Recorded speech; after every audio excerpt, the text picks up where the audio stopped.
Dimanche 30 juillet 2023. Mesdames et messieurs, bonjour et merci de regarder RTI 1. Vous suivez surtout le 6h30, le tout premier point d'information de la journée. Deux sommets extraordinaires se tiennent ce dimanche à Abuja, au Nigeria, dans la capitale du pays. Plusieurs chefs d'État vont se réunir pour tenter de trouver une solution à la crise nigérienne. L'objectif affiché est de contraindre le nouvel homme fort proclamé du pays, le général Tchiani, à rendre le pouvoir. Une rencontre à laquelle prendra part le président de la République.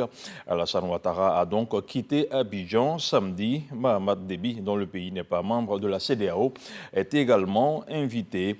Il faut le rappeler, le Tchad partage une frontière commune avec le Nigeria, mais avec également le Niger. C'est peut-être une indication de ce qui pourrait se passer au cœur des débats. Par ailleurs, l'Union africaine, qui condamne aussi le coup de force au Niger, exige le rétablissement de l'autorité constitutionnelle sous 15 jours dans le pays et menace la junte de sanctions après le coup d'État contre le président Mohamed Bazoum.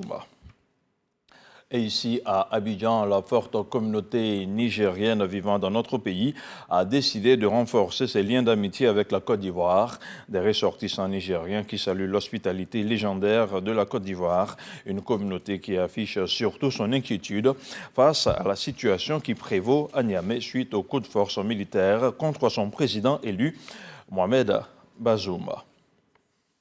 Autre chose à présent, en République démocratique du Congo, au moins 80 000 spectateurs ont assisté à la cérémonie d'ouverture officielle des 9e Jeux de la francophonie à Kinshasa. Au stade des Martyrs défilaient vendredi dernier quelques 3 000 jeunes sportifs et artistes d'une trentaine de pays. Des pays engagés dans la compétition et concours prévus pendant 10 jours dans la capitale congolaise, Kinshasa, la plus grande ville francophone du monde avec environ 15 millions d'habitants. Représentant le chef de l'État, le Premier ministre Patrick Kachi a assisté à la parade des délégations, au discours, un grand spectacle de son et de lumière. Dans l'actualité, en Côte d'Ivoire, le lancement du programme routier dans la région du Bunkani est effectif. Il a été fait par la ministre du Plan et du Développement. Il s'agit, selon Nialé Kaba, d'un vaste programme de reprofilage des voies des différentes localités. Sont concernés par les travaux plus de 1300 km de route. Les travaux seront coordonnés par l'AGEROUTE. Moussa Konaté. À bord de cet engin, Nialé Kaba donne le top départ des travaux d'entretien routier dans la région du Bunkani. C'est à Boukou, village du département de Bouna, que la ministre du Plan et du Développement procède au lancement du programme d'entretien routier dans le Bunkani, projet mis en œuvre par l'AGEROUTE. Ce nouveau programme baptisé Programme d'entretien routier 2023-2025 prévoit en réponse aux nombreuses dégradations relevées sur nos routes, surtout dans la région du Bunkani. Nous avons en premier temps le reprofilage lourd et le traitement des points critiques. Ensuite, on aura le reprofilage léger. Et cela se passera sur ces 3 années pour que nos routes soient toujours carrossables en tout temps. Ce sont au total 1332 km de routes concernées par ce programme, dont 744 pour le reprofilage lourd et 588 pour le reprofilage léger. La ministre Nialé Kaba se réjouit de l'action tout en rappelant les réalisations du gouvernement dans le Bunkani. Pour cette année 2023, le gouvernement s'est engagé à lancer les travaux d'aménagement et du bitumage des axes Nassien, Yaga, Kotouba, long de 55 km. De l'axe Petit Nassien, Teini, Bouna, long de 210 km. De l'axe Varalé, Kalamon, frontière du Burkina Faso, long de 30 km.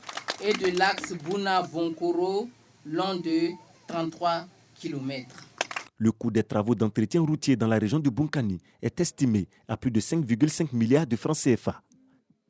Et sur un tout autre plan, 9 agents du service public du domaine de la santé devront répondre de leurs actes devant le procureur de la République près le pôle économique et financier. Ils ont été épinglés par la haute autorité pour la bonne gouvernance pour des actes de corruption.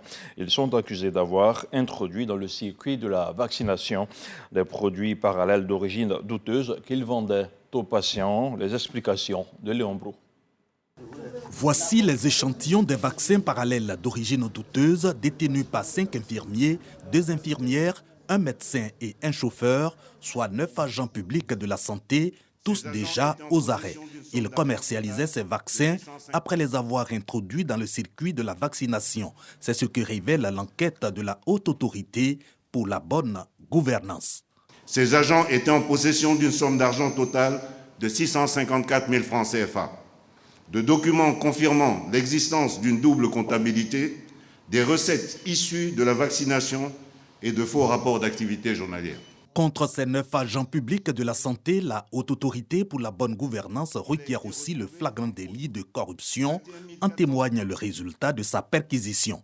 Il a été retrouvé, entre autres, 21 407 seringues, 701 produits de vaccination et une centaine de flacons vides de vaccins dans des conditions de conservation inadéquates. Trop tôt pour évaluer l'impact de leurs actes sur l'administration et les usagers des services de santé. Une chose est sûre, toujours selon la Haute Autorité pour la bonne gouvernance, les 9 mises en cause réalisaient par semaine un bénéfice de 2 millions de francs CFA. Leur arrestation fait suite à une dénonciation anonyme via Signalis. C'est au 800 811 ou www.signalis.habg.ci ou alerte@habg.ci ou encore www.habg.ci. Autre chose, à présent, il existe désormais un portail web pour informer et promouvoir l'économie auprès des investisseurs et des partenaires au développement. Il s'agit d'un outil conçu et animé par la Direction générale de l'économie dans le cadre du renforcement de la gouvernance économique, un outil qui intègre les secteurs clés de l'économie nationale et qui présente également les performances dans le but de capter davantage de capitaux étrangers. On retrouve encore une fois Léon Brou.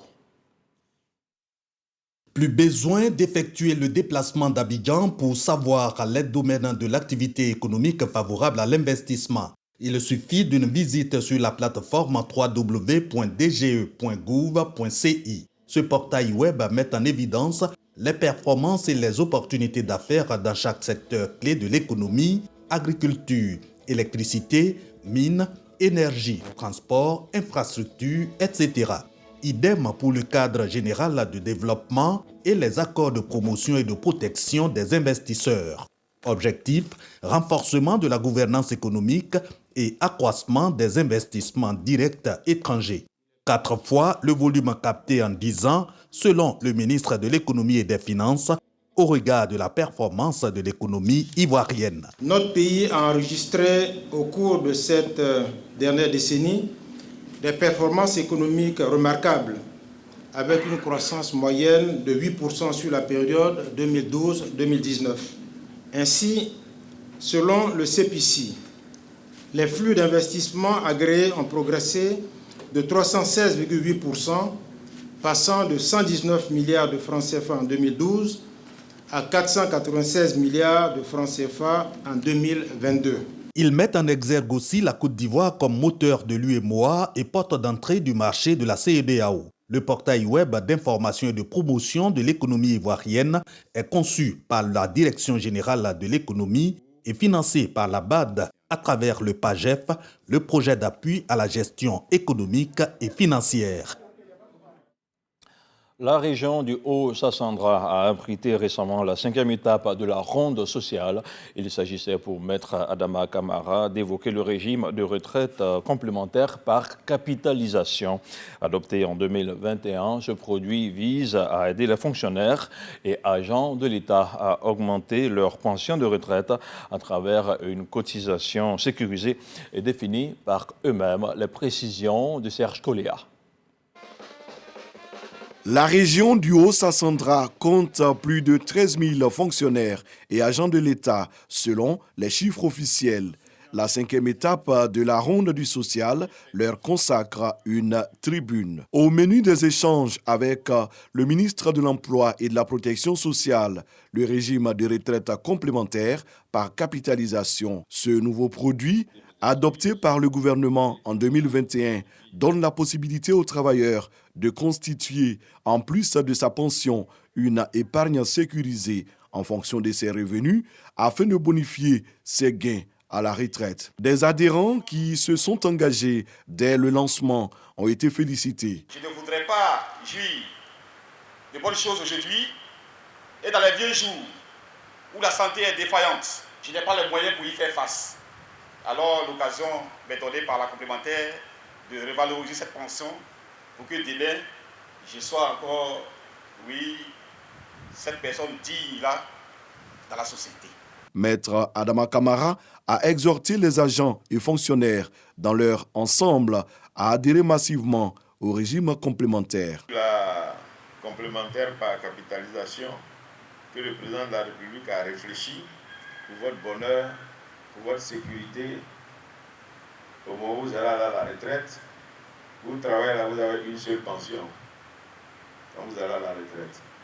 Mais aujourd'hui, il a conçu quelque chose où quand vous allez à la retraite, vous allez avoir deux pensions.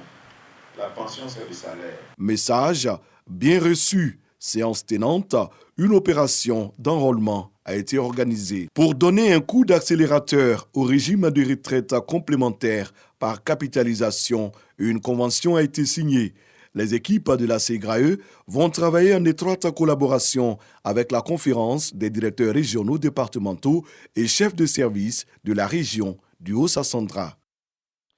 Direction à présent le district autonome des Lacs avec le lancement du Nzrama Festival à Tomodi qui sera cette année à sa première édition. Une vitrine qui viendra mettre en exergue la culture, le tourisme et le potentiel économique du dit district, de la production à la transformation de nos produits agro-pastoraux. C'est le thème de l'édition 2023 qui aura comme invité spécial le peuple bron. Un reportage signé Kader Sogodogo. Entrée majestueuse bercée au son du tambour, rythmée par les exigences de la tradition léguée de génération en génération.